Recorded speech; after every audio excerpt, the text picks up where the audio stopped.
Okay. Today we're going to read chapter 1 of Heaven Official's Blessing. I am supposed to be cleaning, but I'm having contractions, so we're not going to do that right now. Hopefully the air conditioner's not too loud and you can hear okay. If not, I'll re-record it and try again. I ordered book 1 of Scum Villain and book 1 of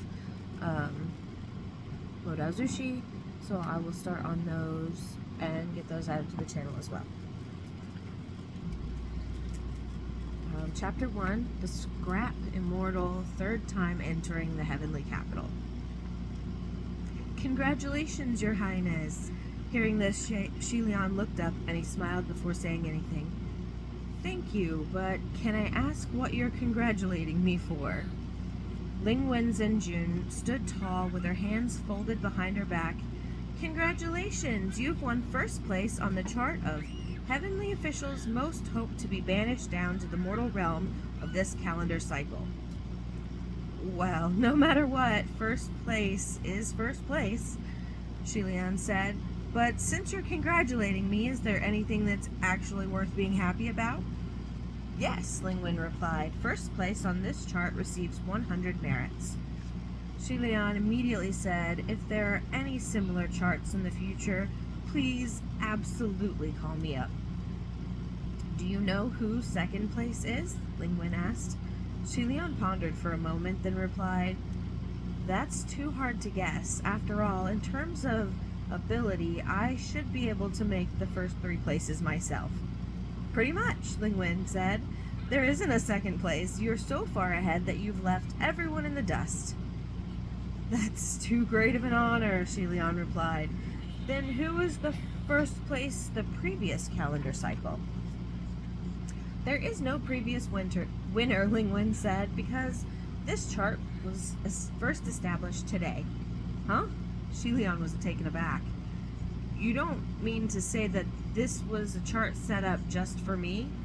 Lingwen replied. You can think of it as you just so happened to make it in time and just so happened to steal first place. Shilian grinned, his eyes squinting into crescents. All right, I'll be happier if I think of it that way.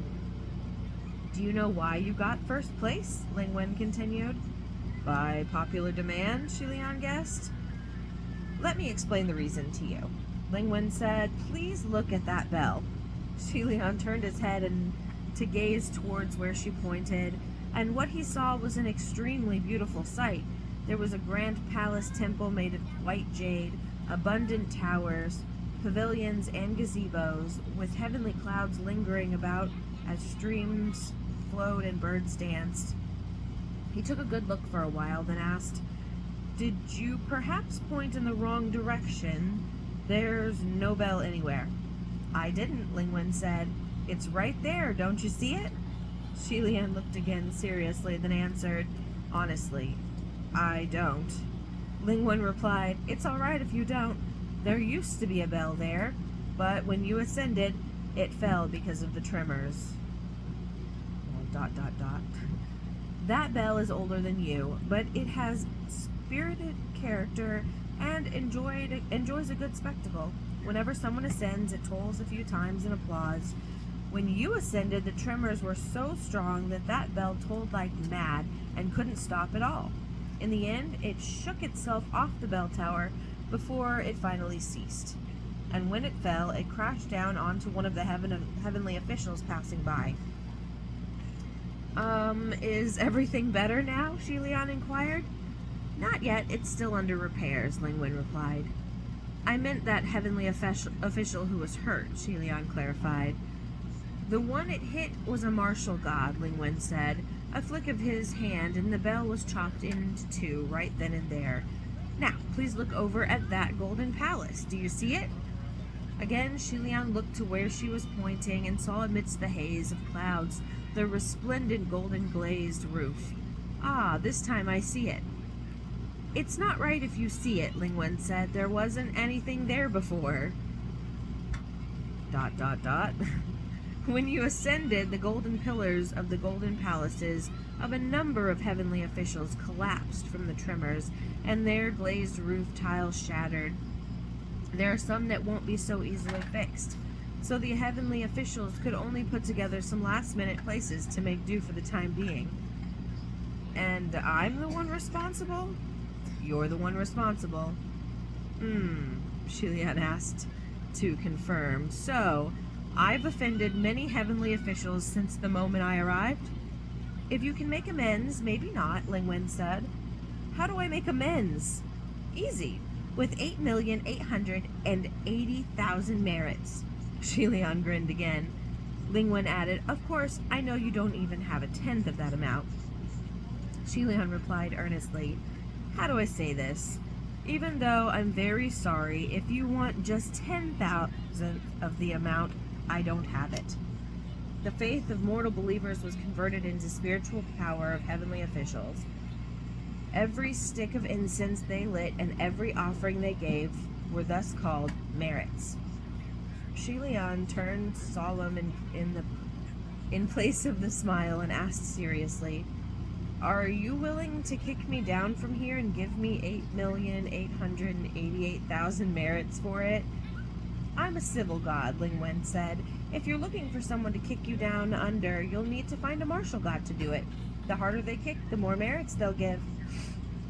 Shilian heaved a long sigh. Please allow me to think about what I should do. Lingwen patted his shoulder. Don't worry, there will always be a path when the carriage reaches the mountain. Boats always sink when they reach the pierhead for me, though, Shilian said.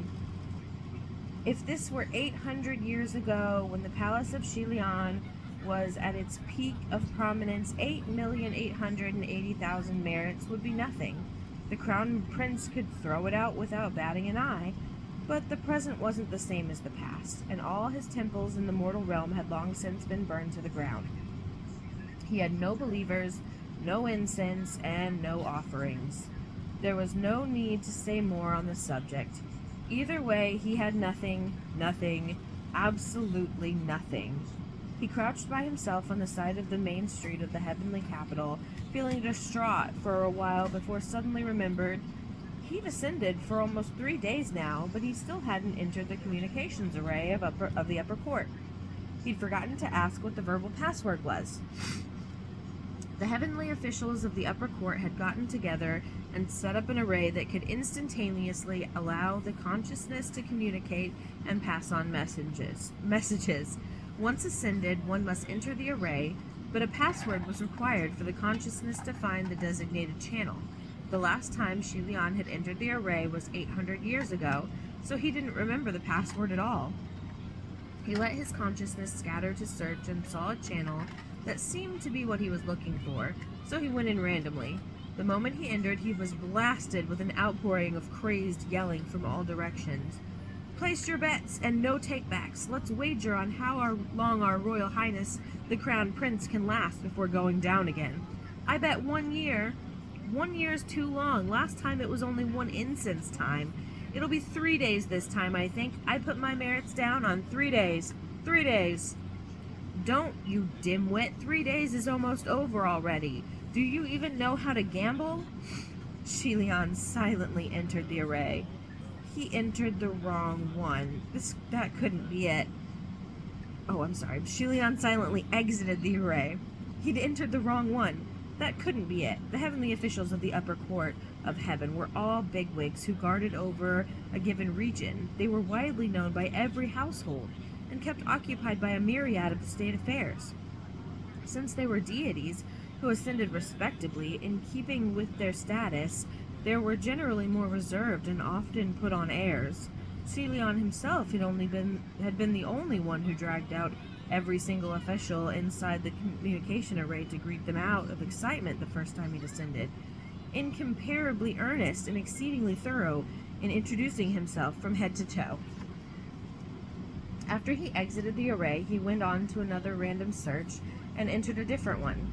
This time he relaxed, thinking to himself, how quiet. It's probably this one. Just then he heard a voice say softly, So, your Highness is back? It was a very comfortable voice, the sound soft and gentle, the tone decorous.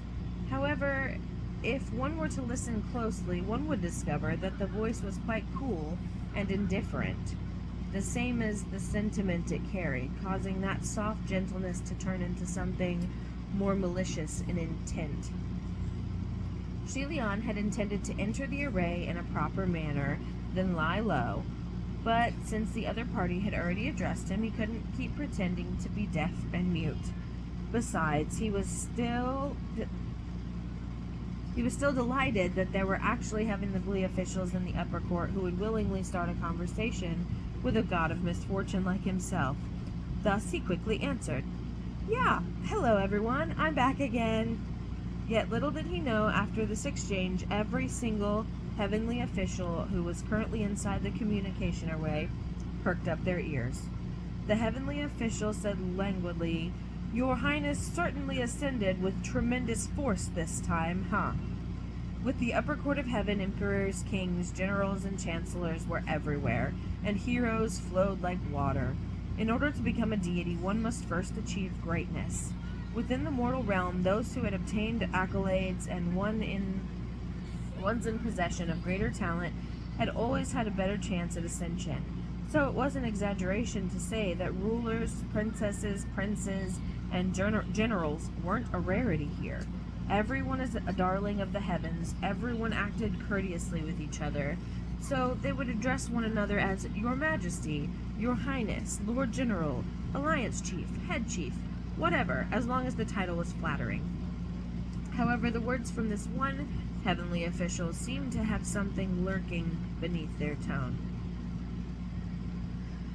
Although he said Your Highness, Your Highness this, Your Highness that, Shelion couldn't sense a bit of respect from him at all. It was more like he was poking him with a needle. There were also several heavenly officials inside the communication array who were authentic crown princes, and they were feeling the hairs on their back rise from such an address. Incredibly uncomfortable. Shelion could tell that the other party didn't come with good intentions, but he didn't want to fight, so he chose to run instead. He smiled. It wasn't too bad. However, that heavenly official wouldn't give him the chance to run. He said tepidly, "It's Your Highness, after all, so it wasn't too bad for you, but my luck doesn't seem to be as good." Since Shelion heard a private message from Ling Wen, she only said one word, "Bell." Instantly, Shelion understood. So this was the martial god who was hit by the bell. If that was the case, then the other party wasn't angry without reason. Shelion had always been adept at apologizing, so he immediately said, "I've heard about the accident with the bell, and I'm dreadfully sorry. I do apologize." The other party humphed, the meaning unclear. There were a great number of renowned martial gods in the heavenly realm, and many of them were newly ascended dignitaries who came after Shelion's time. Shelion couldn't be sure who this person was by voice alone, but he couldn't stay ignorant of his name after apologizing either. So Shelion inquired, "Might I ask how to address my lord?" The others fell silent at this. Not only did the others fall silent, it was the entire communication array froze, and the air was assaulted with stagnation. From the other end, Ling Wen sent him another message. "Your Highness, although I think you should have recognized him after talking for so long, I still want to give you a hint. That's Schwazen." "Schwanzen?" Shelion said. He was stumped for a moment before he finally came around and then sent the voice message back in shock. "That's Mu Qing?" General Schwazen was the martial god of the Southwest who possessed 7,000 temples. His name in the human world was considerably distinguished, and the General Schwazen's real name was Mu Qing. 800 years ago, he was a deputy general at the Shanli Palace of the Crown Prince. Ling Wen was also quite shocked. "You really didn't recognize him?" "I really didn't," Shelion replied. "He didn't talk to me like this back then. Besides, I can't even recall when we last met." It was either 5 or 6 centuries ago. I can barely remember what he looks like, so how can I possibly remember what his voice sounds like? The communication array was still deep in silence. Mu Ching didn't utter a sound. The other heavenly officials was pretending they weren't listening while waiting on the edge of their seats for whichever one would continue the conversation. Things were rather awkward when it came to those two. The complicated plot had been spread into rumors for so many years that everyone basically knew the story at this point. Back then, when Shi Lian was still the esteemed crown prince of Shanli, he trained at the Royal Holy Temple. This Royal Holy Temple was a royal cultivation hall in the kingdom of Shanli. With a very strict standard for selecting disciples, Mu Ching came from the slums, and his father was an executed criminal. Someone like that didn't qualify for acceptance to the Royal Holy Temple, so he could only run errands. Within the temple grounds, he was someone who cleaned the Royal Highness's room and served tea and water. Shi Lian saw how hard he was working, so he requested that the state preceptors make an exception and accept Mu Ching as a disciple. It was only by the golden mouth of the Royal Highness that Mu Ching could enter the temple to cultivate and be trained alongside the crown prince. Then, after ascension, Shi Lian appointed him as general and took him along to the heavenly capital. However, when the kingdom of Shanli fell and Shi Lian was banished to the mortal world, Mu Ching didn't follow him. Not only did he not follow, he never even spoke a word in Shanli's favor. Either way, the crown prince was gone, so he was free. He found a cave on a piece of auspicious land and trained arduously, and not a few years later he passed a heavenly tribulation and ascended to heaven himself. In the past, one was in the heavens and one was on earth. Now there was still one in the heavens and one on earth. It was simply that their positions had switched completely, that's all. On this end, Ling Wen said, "He's very upset." "I figured as much," Shi Lian said. "I'll go start another topic of conversation. You'd best take the chance to leave," Ling Wen suggested. "Nah, it's okay. It's fine as long as we pretend nothing happened." "Are you sure?" Ling Wen said. "I feel awkward just watching you two." "It's not that bad," Shi Lian replied. For someone like Shi Lian, everything besides death really was okay. He didn't have a lot, and certainly not shame. He had done much, much more awkward things, so he genuinely felt that this was okay. Yet who knew that okay wasn't a word to be uttered lightly? He had only just said, "It's okay," when a voice roared angrily, "Who the fuck knocked down my golden palace? Show yourself!" This angry roar was going to make the heads of all the gods explode, while they were already filled to the brim with surging complaints. Still, each of them held their breaths, waiting soundlessly to hear how Shi Lian was going to answer this accusatory cry.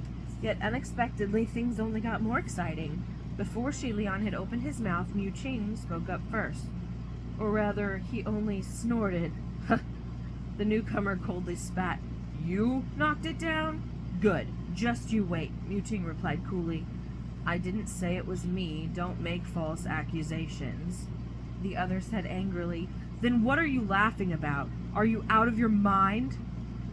"No reason. You just sound funny, that's all," Mu Ching said. "The one who knocked down your golden palace is in the communication array right now. Go interrogate him yourself."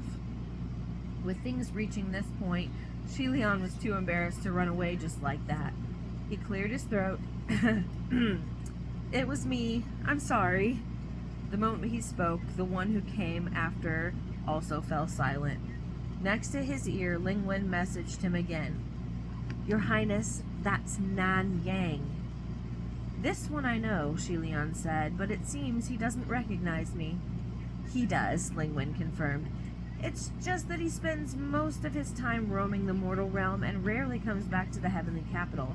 He didn't know you descended again, that's all." Nan Yang Zhenjun was the martial god of the southeast. He possessed 8,000 temples and was incredibly loved by the people. His real name was Fen Sheng, and 800 years ago he was the #1 heavenly general of Shilian Palace of the Crown Prince. Fenching was loyal to a fault, and he had been Shi Lian's imperial bodyguard since the crown prince was 14 years old. He grew up with Shi Lian. They entered the heavens together, were banished together, and drifted together. Unfortunately, they couldn't endure all 800 years together. In the end, it was an unhappy separation as each went their own way, never to meet again. The master of foregone days, fallen so low as to be the laughingstock of the three realms, with neither offerings, temples, nor believers. All the while, the two servants under him had both passed a heavenly tribulation and became great martial gods themselves, who guarded their own domains. Under these circumstances, it was impossible for anyone not to think too much. If Shi Lian had chose between Fenshin and Mu Qing as who made him feel more awkward, he would answer, "They're both fine." But if bystanders had to choose whether they wanted to see Shi Lian brawl with Fenshin or Mu Qing, then that would depend on the individual's taste. After all three had sufficient reasons to beat each other up, so it would be hard to pick. Which was why everyone was severely disappointed when Fenshin did not respond for the longest time. He didn't say a single word, and instead went invisible, and so Shi Lian concluded the scene on his own, beating himself up voluntarily. "I didn't think things would get this out of hand. It wasn't intentional, and I do apologize to everyone for having caused trouble." Mu Qing replied sarcastically, "Oh, what a coincidence." Coincidence, Shi Lian also thought this was quite the coincidence. How did he coincidentally hit Mu Qing and wreck Fengshin's palace? From any bystander's perspective, this was practically intentional revenge. But the truth was, thus, he was just the type who could pick up a single poisoned cup in 1,000 cups of wine. It wasn't like one could do anything about what others thought, so Shi Lian could only reply, "I will do my utmost to compensate everyone for their golden palaces and any other damages. I pray you will all give me a little time." It didn't take any brains to see how obvious it was that Mu Qing wanted to keep making snide remarks, but his golden palace didn't suffer any damage, and the bell that fell on him was also chopped in two.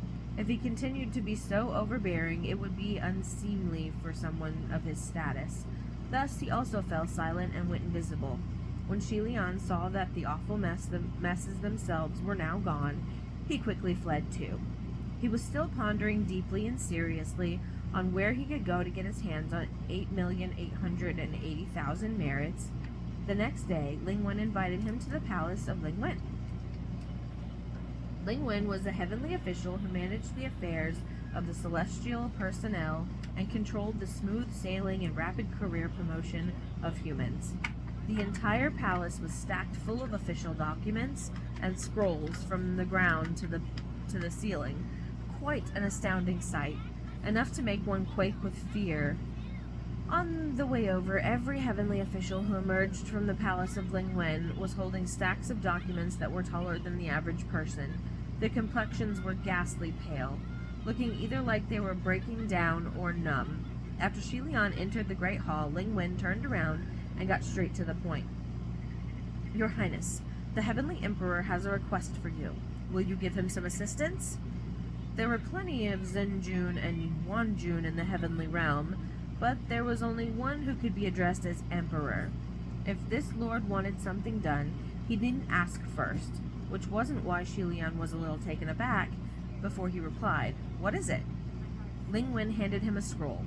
"Recently there have been a large number of grand believers from the north making frequent prayers, so I imagine things must not be peaceful there." The name Grand Believer usually referred to one of the three types of people. The first type were the rich, those who paid for incense and religious services and built temples. The second type were missionaries, people who promoted the religion and gave sermons. The third type were believers who possessed absolute faith in both heart and body. Among the three, the first type dominated. The richer someone was, the more they feared and respected gods and ghosts, and there were as many rich people as there were fish in the sea. The third type was the least common. because if someone could genuinely reach that level, then their spiritual state must be exceptional, and they wouldn't be far from ascension themselves. The ones spoken of here were obviously the first type. The Heavenly Emperor cannot attend to the north right now, Lingwen explained. If you're willing to make a trip over on his behalf, then in the future, regardless of how many offerings these grand believers give as a gesture to pay off their vows, everything will be counted under your altar. What do you think? Xilian received the scroll with both hands and said thank you. This was clearly Junwu helping him, but the Heavenly Emperor made it sound like he was asking Xilian for help. Of course Xilian could tell, but he couldn't find the right words to express how he felt besides those two. Lingren replied, I'm only responsible for getting things done. If you wish to say thanks, wait until the Heavenly Emperor returns and go thank him directly yourself. By the way, do you need me to lend you any spiritual devices? No, Xilian said. Even if you give me spiritual devices, I won't have any spiritual power once I go down, so I couldn't use it anyway. Having been banished twice, Xilian had lost all of his spiritual powers. Things were fine in the Heavenly Realm. The Heavenly Realm was the place where divine palaces stood, and spiritual chi was abundant, endless, and right at his fingertips for him to use. However, once back in the mortal realm, he was stunned. If he wanted to have spiritual battle with anyone, he'd have to borrow said power from someone to make do. Quite the inconvenience. Lingwen pondered for a moment. Then it's best if we call a few martial officials over to lend you a hand. The martial gods that were currently in office either didn't know him or loathed him. Xilian knew that much, at least. Forget about that, no one will come. Lingwen had her own considerations, however. I'll give it a try. It wouldn't matter whether she tried or not, but Xilian neither agreed nor protested and let her go off to try on her own. Thus, Lingwen entered the communication array and clearly and loudly asked, Everyone, the Heavenly Emperor has an urgent matter in the north and is in dire need of capable hands. Is there any martial highness who can assign 2 martial officials from their palace? Just as the words were spoken, Muqing's voice popped up airily. I hear the Heavenly Emperor is not in the north at the moment, so this is probably a call for assistance from His Highness the Crown Prince. Am I right? Xilian thought to himself, are you just lurking inside the communication array all times of the day? Lingwen thought the exact same thing and dearly wanted to slap Muqing out of the array for the obstruction of her work, but she still smiled outwardly. Xuanzhen, how come I keep seeing you inside the array these days? Seems like you've got free time on your hands lately. Congratulations. Muqing replied coolly, My hand is wounded. I am currently nursing the injury. Every heavenly official thought to themselves, that hand of yours can chop the mountain and slash the seas without breaking a sweat. What could splitting a bell do to you? Lingwen wanted to wait until she had tricked 2 people into volunteering before saying anything at first. Yet not only did Muqing figure it out easily, he had to say it out loud too.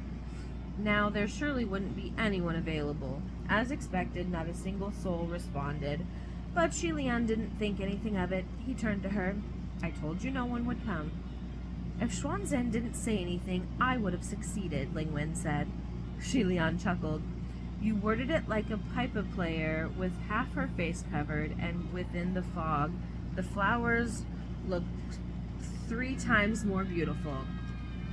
If others thought it was to do work for the Emperor, of course they would have come. But if they came and discovered they'd be working with me, they would probably be a riot. And how could we cooperate under those conditions? Either way, I'm used to being alone. It's not like I lost any limbs during all these years. So, we'll leave it as it is. Thanks for all the trouble. I'll be off now. Lingwen was out of ideas too, so she cupped her hands in salute. All right. Wishing everything goes smoothly for you, Your Highness, down below. May heaven officials give their blessings. No paths are bound, Xilian replied, waved his hand, and left in a dashing manner.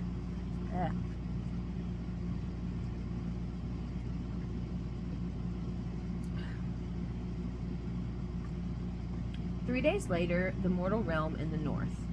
There was a tea shop by the side of the major street. Its storefront wasn't big, a small operation, but what was good about it was the scenery.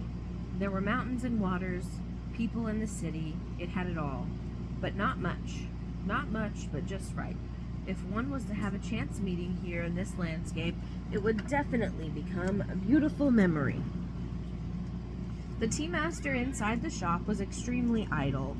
When there weren't any customers, he'd bring a stool out and sit by the entrance to watch the mountains and the waters, the people and the city, quite jolly as he looked on. Today he saw a white-clad cultivator who had come down the road from a distance. The cultivator was travel-worn, as if he had walked for a long time. When the man came close, he brushed past the small shop at first, but suddenly he halted. Then very slowly he backed up. Lifting the tip of his bamboo hat, he looked up, glanced at the sign on the shop, and smiled. Little Shop of Chance Encounters. What an interesting name. While this man appeared somewhat tired, his expression was a cheerful one. So much so that the one watching him couldn't help but lift the corners of his lips too. The man then asked, "Excuse me, is Mount Eugen nearby?" The tea master pointed in the direction for him. "It is indeed around here." The man let out a sigh, managing not to let his entire soul out while he was at it. He thought to himself, "I've finally made it." This was indeed Shilian. When he left the heavenly capital that day, he had originally set the desired landing location in the mortal realm to be somewhere nearby Mount Eugen. Yet, who knew when he left in such a dashing manner and jumped down dashingly that his sleeves would be caught by a dashing cloud? Yet it was caught by a cloud. He didn't know how his sleeve got caught, but either way, he tumbled across the 1,000,000-meter-high sky, and by the time he tumbled down, he no longer knew where he was. After walking on foot for 3 days, he finally made it to the first intended landing point. He sighed deeply with emotion. Shilian entered the shop and picked a table next to the window, ordering tea and snacks, and he finally settled. There was suddenly the sound of weeping and gongs being played outside. He gazed toward the main street and saw a group of men and women, both young and old, escorting a bright red marriage sedan as it passed by. The air surrounding this procession was downright odd. At first glance, it seemed like a marriage procession, but upon closer look, there was solemnity, grief, fury, and terror on those faces. The only emotion missing was joy. It didn't look like they were festive at all, yet still they all wore red with flowers and made ostentatious show. But such a scene truly was exceedingly peculiar. The tea master raised the copper teapot in his hand and tipped it to pour tea. He also saw this scene play out, but he only shook his head before moving on. Shilian watched as the bizarre procession disappeared into the distance. He grew deep in thought for a moment. Just as he was about to take out the scroll Ling Wen had given him to read it over once more, he suddenly sensed something dazzling flit by. When he looked up, a silver butterfly flew past his eyes. That silver butterfly was glittering and translucent, and as it fluttered through the air, it left a sparkling bright trail in its wake. Shilian reached out towards it in spite of himself. This silver butterfly was incredibly intelligent. Instead of being alarmed by the movement, it stopped on the tip of his finger. Its wings shimmered beautiful and serene, and beneath the sunlight it felt like the illusion of a dream that would shatter with a single touch. A moment later, it flew away. Shilian waved at it as a farewell, and when he turned his head back around, there were 2 more people sitting at his table. There were 4 sides to this table, and those 2 each took a side, one left, one right. They were both young men of 18 or 19 years of age. The one on the left was taller, with deep brows and handsome features, and his eyes carried a sort of unbridled wildness. The one on the right was extremely fair, elegant, and poised. His expression was a bit overly distant and cold, making him look as if he was extremely displeased. Actually, neither of them looked pleasant. Shelion blinked. You two are... There's a picture. Of him and his butterfly.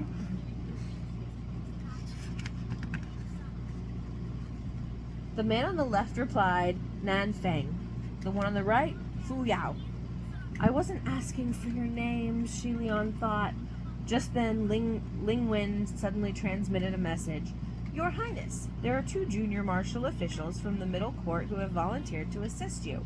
They've already descended to find you and should be there by now. This middle court was naturally the opposite of the upper court. The heavenly officials of the heavenly realm could be crassly divided into 2 groups, those who had ascended and those who hadn't. The upper court consisted of heavenly officials who ascended on their own abilities. There were only about 100 of them in the entire heavenly realm, extremely eminent. As for the ones in middle court, they were brought up as appointed generals. Strictly speaking, they should be addressed as peer heavenly officials, but when everyone addressed each other, they'd often take out peer in the name. One might ask if there was an upper court and a middle court. Was there a lower court? No. Actually, there had been one when Shilian first ascended. At the time, the division was still upper court and lower court. However, later, everyone discovered a problem. When one was introducing oneself, it sounded really bad to say I am blank from the lower court.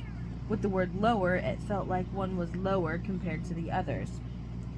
It must be known that there were definitely geniuses and outstanding figures with impressive spiritual powers among them, and what they were missing was only that one heavenly tribulation before they could become real heavenly officials, and who knew if that day would arrive soon. Thus, it was proposed that one word be changed, and saying, I am blank from the middle court sounded so much better, even though they both meant the same thing.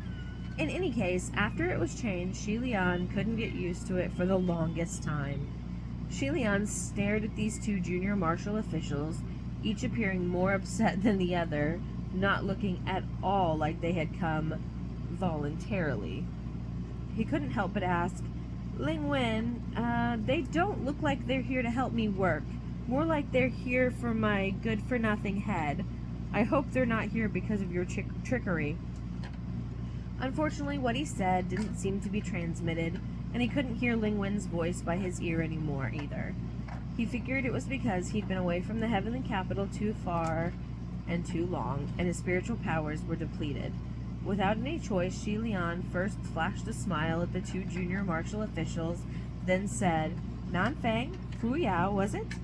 Let me first thank you both for volunteering to come help. The 2 only nodded, giving quite the attitude, and it seemed they must have come from the retainment of distinguished martial gods. Shilian told the tea master to bring 2 more cups. Then he raised his own teacup and scraped the leaves aside as he asked casually, Which highnesses are the 2 of you from? The palace of Nan Yang, replied Nan Feng. The palace of Xuanzhen, replied Fu Yao. Well, this was certainly horrifying. Shilian gulped down his mouthful of tea. Did your generals tell you to come? The 2 answered in unison. My general didn't know I was coming. Shilian pondered for a moment before asking again, Then do you know who I am? If these 2 junior martial officials had come in blind because of Ling Wen's deception and helped him, they would get scolded by their own generals upon their return. It wouldn't be worth it. You're His Royal Highness the Crown Prince, Nan Feng said. You're the justice of the mortal realm, the center of the world, Fu Yao said. Shilian choked for a moment, then asked Nan Feng, uncertain, Did he just roll his eyes? Yes, Nan Feng replied. Tell him to beat it. It wasn't a secret that Nan Yang and Xuanzhen didn't get along. While Shilian first heard of this, he wasn't surprised in the least, because Feng Shen and Mu Qing hadn't shared any great friendship in the past. What had kept things peaceful was that they were subordinates, so when the Crown Prince said, Don't fight, you have to be good friends, everyone held back and didn't flip out. Back then, when they got really upset, they'd stab at each other with words at the most. they'd stab at each other with words at the most. But with the way things were now, faking it was no longer necessary. This was also why the two heavenly officials, folk believers in the southeast and southwest, regarded each other with contempt. Throughout the years, the palace of Nanyang and the palace of Xuanzhen had always seen each other as enemies. The two before him now were a classic example. Fu Yao sneered. Ling Wenzhen Jun said that all willing volunteers are welcome. So on what grounds are you telling me to scram? The word willing, uttered using the expression of his, really wasn't persuasive. Shi Lian said, let me just confirm, you two really came as willing volunteers. If not, then please don't force yourselves. The two answered in unison, I'm willing. Looking at those two grim, dispirited faces, Shi Lian thought inwardly, you guys actually mean I want to kill myself, right? Well, in any case, Shi Lian continued, let's talk business first. I'm sure you both know what we're doing here in the north, right? So I'm not explaining it from the top? Nope, the two said in unison. Not having a choice, Shi Lian took out the scroll. Then I guess I'll start from the very beginning for you two. It was said that many years ago, at the foot of Mount Yujun, there were a couple about to get married. This couple was deeply in love. The groom waited for the marriage procession to arrive, but he waited for a long time and still there was no sign of the bride. Anxious, the groom went to the bride's house, but its father and mother told him the bride had long since set out. Both families reported this to the authorities, and they searched all over to no avail. If she was eaten by beasts of the mountain, then at the very least there'd be a leftover arm or a leg. How could she just vanish into thin air? Thus, of course, there was suspicion that the bride wasn't willing to marry, so she colluded with the marriage procession and ran off. Yet who knew that many years later, when another couple was to marry, the same nightmare replayed. Once again, the bride was gone. However, this time, there was something left behind.